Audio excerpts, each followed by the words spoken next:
So paano guys? Magto 2024 na. Siyempre sa mga handaan, hindi mawawala dyan ang ham. Kaya ito, ituturo ko sa inyo yung version ko ng ham na talaga namang napakasarap. At ang maganda pa rito, napakakonti lang ng ingredients na kailangan nyo. Ano pa hinihintay nyo? Tirahin na natin to. Pero teka muna, bago nyo simulan, i-preheat nyo muna yung oven nyo sa 325 degrees Fahrenheit. Para pag natapos tayo dito, sigurado ready na yung oven, ilalagay na lang natin. Kaya tara, magsimula na tayo.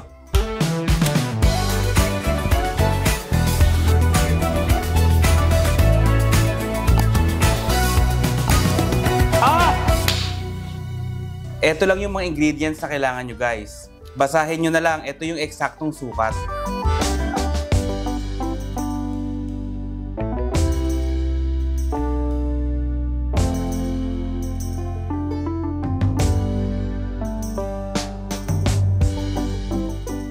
Guys, 4 na kilo ng ham to ha. Fully cooked na to. Pwede nyo na nga kainin to pero walang lasa. Kaya ang gagawin natin ngayon, mas pasasarapin pa natin. I-enhance pa natin yung lasa niya. Ano to? 4 kilos, bone-in, spiral cut na ham. Hickory smoked.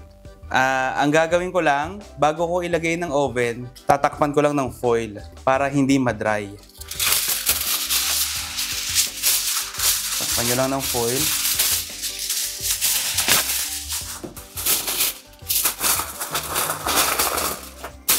Okay lang kahit hindi perfect ang pagkakatakip nyo, basta wag lang siyang yung open na open.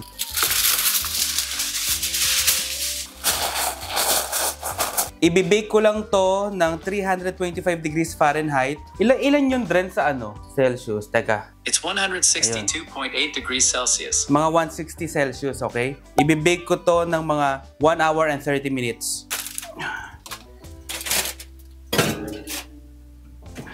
I'll see you guys in 1 hour and 30 minutes. So after 1 hour and 30 minutes, pwede na to. Kunin na natin. Ayan. Ngayon, ang gagawin ko naman guys, tataasan ko lang yung heat ng 425 degrees Fahrenheit. Okay?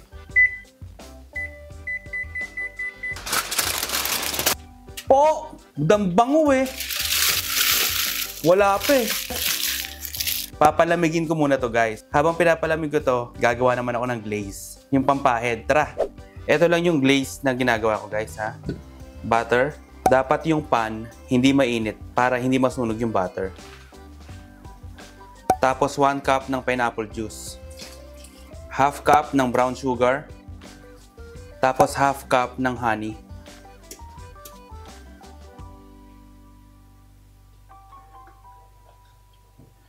Haluin nyo lang maigi guys. Pag kumukulo na guys, patayin nyo na yung kalan. Tapos ilagay nyo na yung cornstarch slurry. Yung mixture, tingnan nyo na lang. Nandiyan sa video. Haluin nyo lang para hindi mamuo. Tapos that's it. Okay guys, bago ko ibalik sa oven tong ham, aalisin ko muna tong tubig.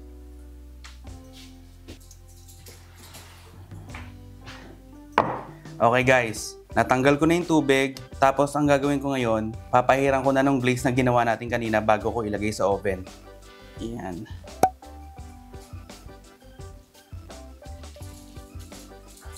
Make sure nyo lang na mapahiran lahat.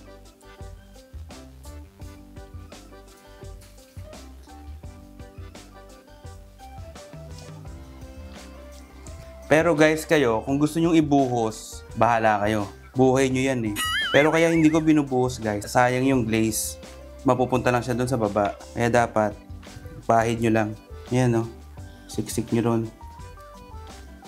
Okay? Tapos, ibibake pa natin to ng mga 30 minutes at 425 degrees Fahrenheit. Tapos, every 5 minutes, papahiran natin.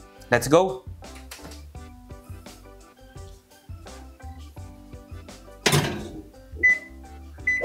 Guys, first 5 minutes. Ayan. First 5 minutes, ilalagay ko na tong pineapple slices. Lagyan nyo lang sa paligid.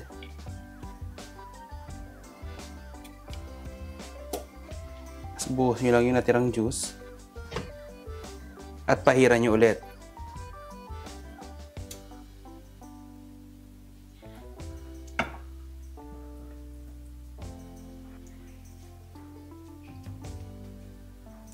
Tapos balik na natin.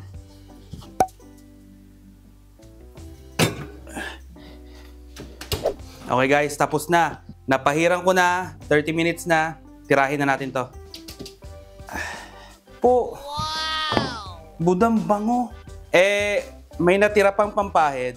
Kaya ang gagawin ko, ibubuhos ko yan dito sa gitna.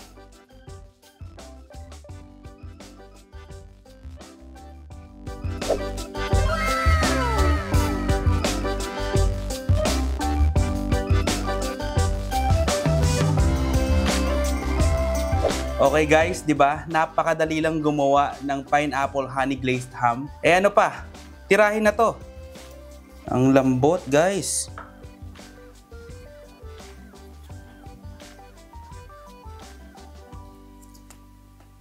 Oh. What? Budang tindi.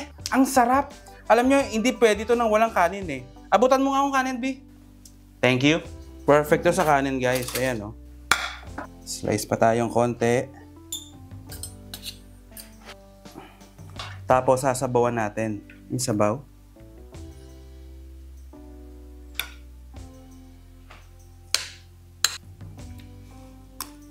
Oh, panalo to guys. Tindi nito.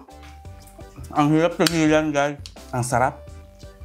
Alam niyo ang maganda dito sa ganitong klase ng ham. After ng handaan, magtatagal to ng January 1 hanggang January 30 eh. Sigurado yan eh. Tatagal yan. Pwede nyo itong baunin. Ilalagay nyo sa tinapay. Yung tinapay ilalagay nyo ng mayonnaise. Pakita mo! Eto na. Pakita ko raw. Sige. Eto. Tinapay. Mayonnaise. Lagyan nyo lang. Ha? Ayan o. Tapalan nyo ng mayonnaise. Tapos lagyan mo lang. Ayan o. Tapos sasara mo o. Po. Mas matindi to guys. Po. Mas panalo pala to sa tinapay at mayonnaise. Ang sarap. Ang sarap tagilan. Po. Perfect to pambaon. Po, panalo. Hoy, tiran mo kami. Sige. Nagre-reklamo ito. Baka maubusan ko guys. Saka muna. Ang sarap.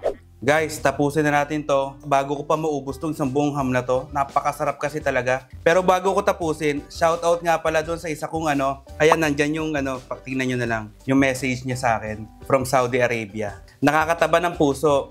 Yung makakatanggap ka ng mga ganyang messages. Kaya ako lagi nagluluto para sa inyo. Kahit pa tsamba-tsamba lang. Okay guys, kung nagustuhan nyo tong video na to, i-like nyo na, mag-subscribe na din kayo. At mag-comment kayo ng mga pagkain na gusto nyong tsambahan natin. Tandaan nyo guys, na ang luto, mas sumasarap yan kapag patsamba-tsamba lang. O paano? Next week ulit. See you next year guys. Happy New Year sa inyong lahat. Ano ba yan? Nakakalimutan ko palagi ito.